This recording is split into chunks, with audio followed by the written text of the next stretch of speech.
Selamat datang di Cerita Putri. Hari ini, kita akan membahas sebuah serial horor Thailand yang akan membuat bulu kuduk merinding. Tapi juga membingungkan seperti pertanyaan, duluan mana ayam atau telur? Cerita dimulai dengan seorang wanita bernama Far, korban KDRT yang melarikan diri dari suaminya bersama putrinya, Min. Dalam perjalanan, ia meminta putrinya bersembunyi agar tak ada orang yang melihat dan tak terekam CCTV. Mereka sampai di rumah masa kecil Far. Suasana yang muram dan tidak terawat langsung menyambut mereka. Bangunan besar bergaya kolonial dengan banyak kamar tampak sepi dan menyeramkan.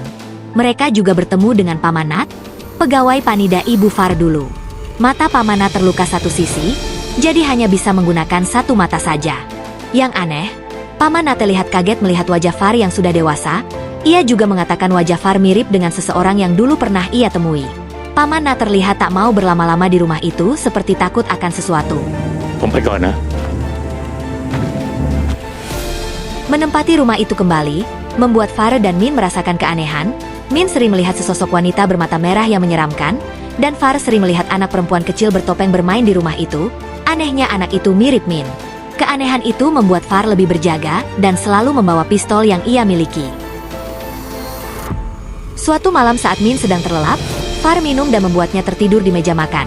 Saat ia bangun, jam berdentang menunjukkan pukul 3.15 bersamaan dengan suara teriakan Min yang membuatnya langsung berlari ke atas. Belum sampai kamar, ia melihat ranjang Min terangkat dan pintu kamar tertutup.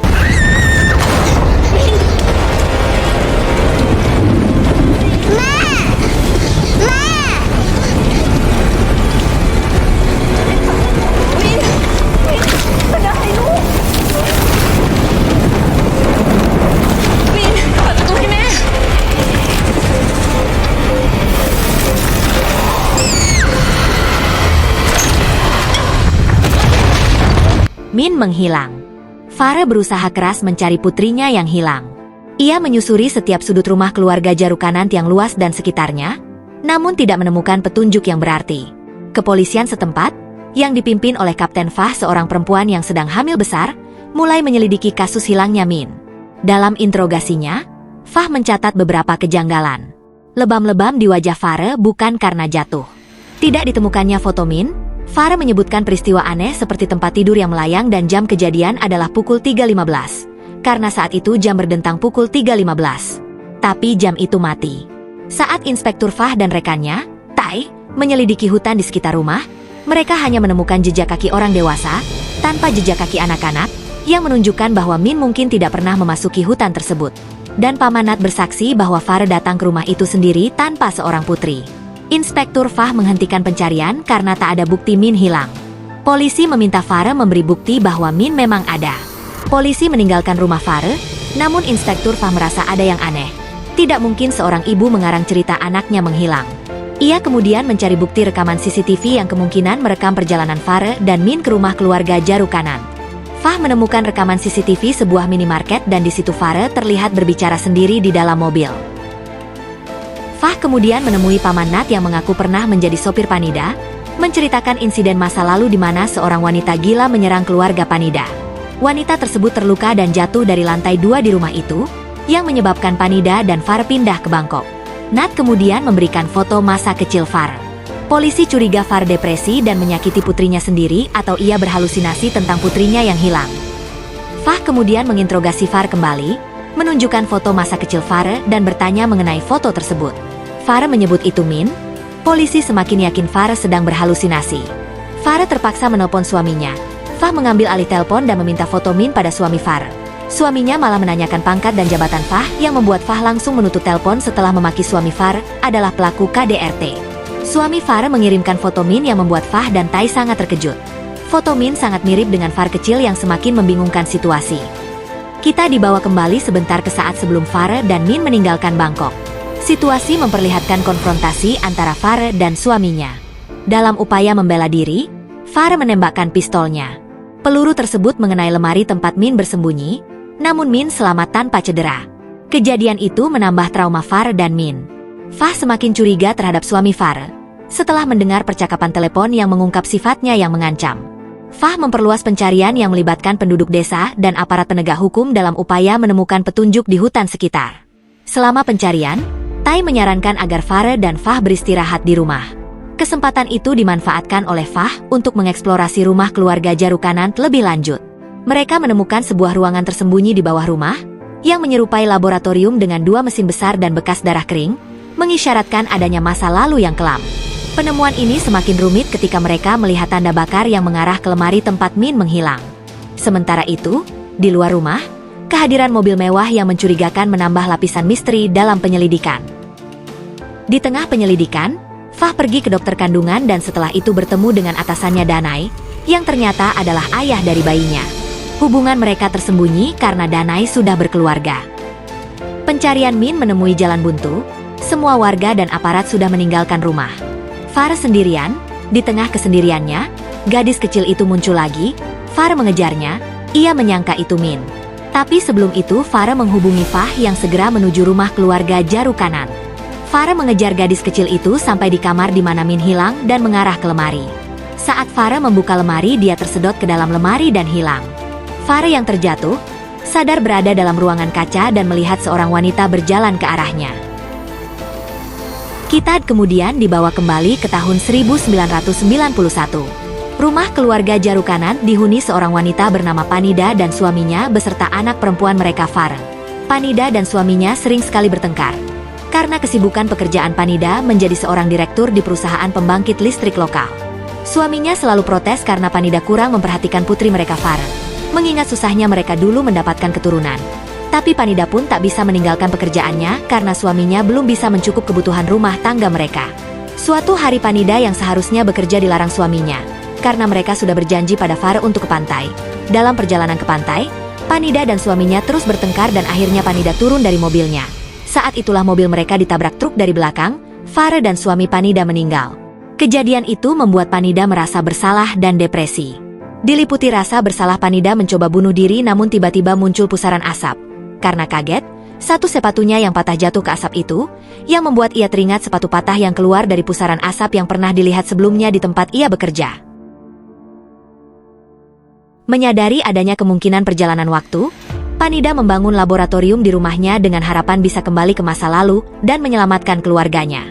Setelah berbagai percobaan, Panida berhasil membawa seorang anak perempuan dari masa depan yang ia kira adalah Farah. Namun, anak itu ternyata Min. Panida kemudian merawat Min seperti putrinya sendiri, berusaha menebus kesalahan masa lalunya. Panida menyimpan foto-foto keluarganya untuk melupakan rasa sakit. Sementara sopirnya Nat merasa ada yang aneh dengan perilaku Panida. Suatu hari, Panida mengaktifkan mesin waktunya lagi dengan harapan membawa suaminya kembali. Namun, yang muncul adalah Farah dari masa depan. Farah yang mengenali ibunya sangat senang. Namun tidak dengan Panida, ia kebingungan karena ada seorang wanita dewasa yang memanggilnya ibu dan mengaku Farah. Ditambah lagi saat itu Farah membawa pistol.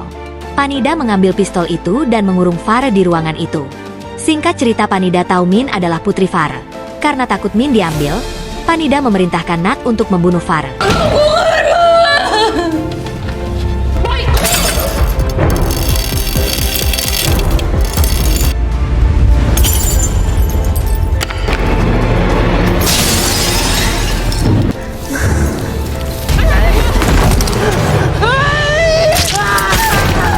Farah yang merasa dalam bahaya dan ingin menyelamatkan Min menyerang Nat dan melukai mata Nat. Di situ Farah sadar jika ia kembali ke masa lalu dan mata paman Nat terluka karena dirinya. Dengan badan penuh luka, Farah mencari Min. Ia menemukan Min tidur pulas di kamarnya dan terbangun karena kehadirannya. Melihat Farah yang penuh luka, Min berteriak ketakutan. Ia tak mengenali Farah. Bersamaan dengan kedatangan Panida yang langsung menyeret Farah keluar. Farah menjelaskan sebisanya pada Panida bahwa ia adalah putri Panida yang datang dari tahun 2024 dan Min adalah cucu Panida. Panida yang semakin bingung mendorong Farah.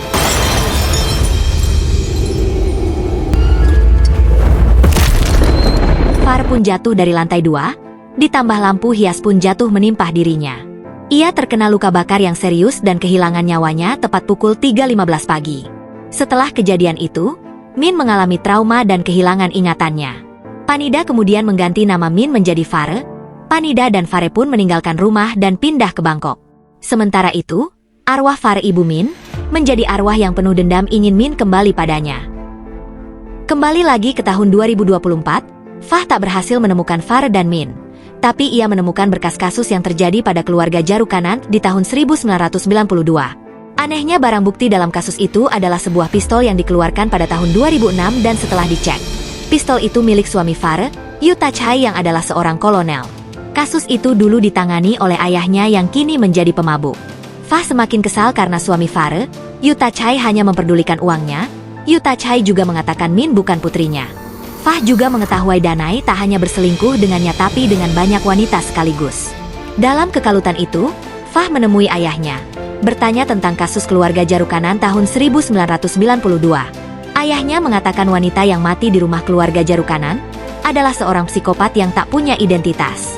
Wanita itu menyerang penghuni rumah dan akhirnya kehilangan nyawa karena jatuh dari lantai 2 saat mencoba menyerang Nyonya Panida. Mengenai pistol, ayahnya juga bingung karena pistol itu tak terdaftar.